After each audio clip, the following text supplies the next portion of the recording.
By now, you have all seen video of that tragic plane crash that recently occurred in Washington, D.C.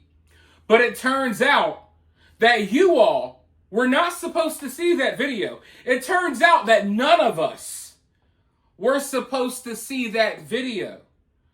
That footage was not supposed to be released to the public. And now, 2 airport employees have been arrested in connection to leaking this video to the public. I'm guessing they sold the video or maybe even provided the video for free to one of these news networks. I believe CNN was one of them. But it turns out we were never supposed to see that footage. And obviously they're upset that it's out because now they're arresting the people who leaked it. And I'm wondering, if we never saw that video, now I know that there were other videos of, dash cam footage of the explosion in the sky and stuff like that. I'm talking about the video that just captures the crash straight up. And, I'm wondering, if we never saw that video, what would our thoughts be on this entire situation? Because when I saw that video, it just felt like, hey, there was enough time for the helicopter to maneuver, to see that they were headed straight for an airplane. But what do I know? I'm not a pilot. But what I do know is that the powers that be, they like to control information. They like to control the narrative. And you see this video coming out, it ruined their opportunity to control the narrative when it came to this story, because we kind of saw, at least, the last few seconds of these flights, we saw, this tragedy occur. But without this main video, they would have been able to spin this story in whatever direction they wanted to. And to be clear, I am not saying it's a big conspiracy. I am not saying it's a big cover-up, but it doesn't have to be. You see, in situations like this, the government wants to give us, the least amount of information possible because they want to cover their own asses. They want to cover other people. There's a reason why they didn't release the identity of the other pilot that was aboard this helicopter. They waited until they scrubbed all of her social media accounts and stuff like that before they released her name, because they were trying to control the narrative when it came to that as well. But now, we got 2 airport employees that have been arrested for releasing this video. I want to go ahead and dive into this information for you all very quickly.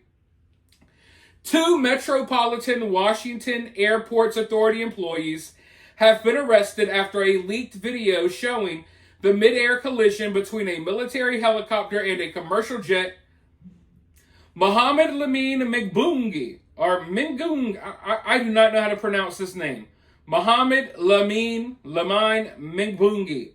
All right.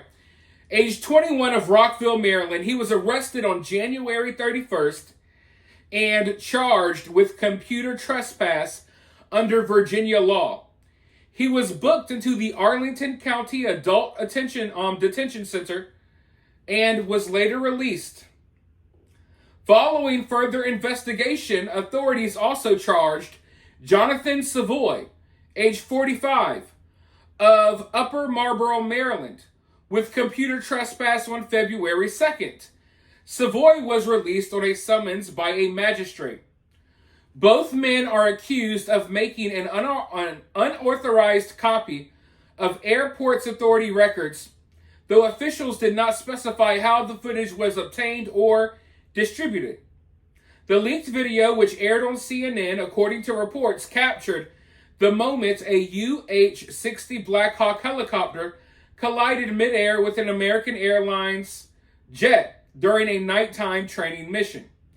The crash resulted in 67 fatalities, including 3 Army soldiers aboard the helicopter.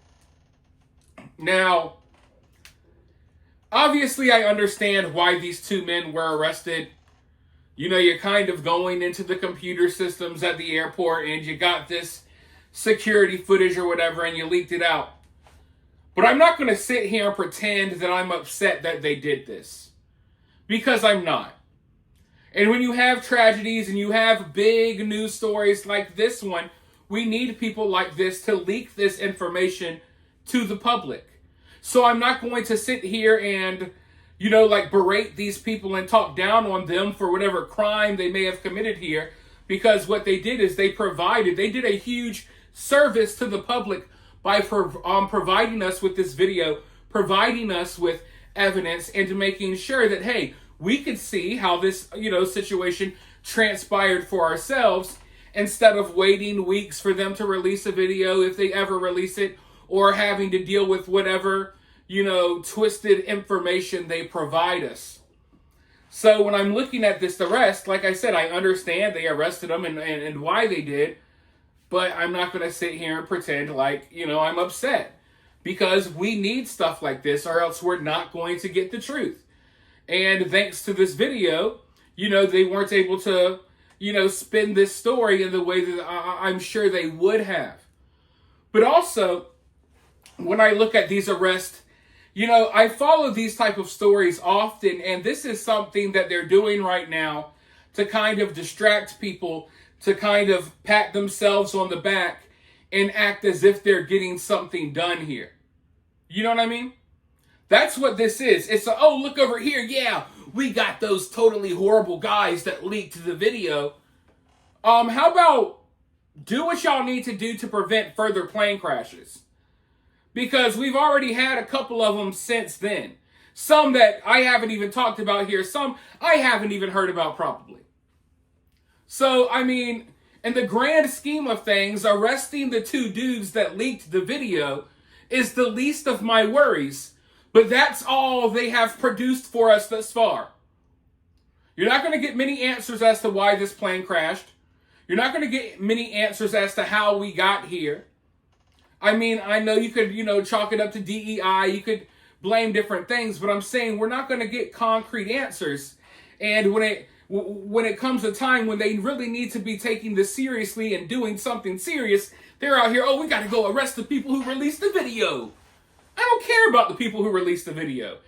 I care about making sure that another plane doesn't collide with the helicopter when it's landing at your airport, you know, and we lose another 60 to 100 people because of incompetence and stupidity and whacked out hiring processes and whatever. That's what we need to get, you know, in control of. That's what we need to handle.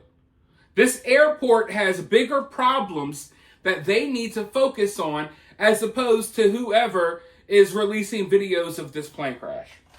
And I'm not saying that two things can't be done at once. I'm just saying here, this is like, I don't want to say a scapegoat, but this is like, oh, here, guys, quiet up a little bit. Be quiet. I know we're not really doing anything here. You know, our investigation hasn't really provided anything, but hey, we got the two guys who released the video. These are like the sacrificial lambs, you know, to feed to the people who are, you know, bloodthirsty and ready for answers and ready for something to be done, you know, about all of the problems within our airports and what have you. But as I said earlier, I'm glad they released the video, and if it happened again, I would hope more people will release videos because that's what we need to do. And I understand that it's against the law, obviously, but if you want the truth, don't discourage people from sharing the truth, because that's all that's shared in that video.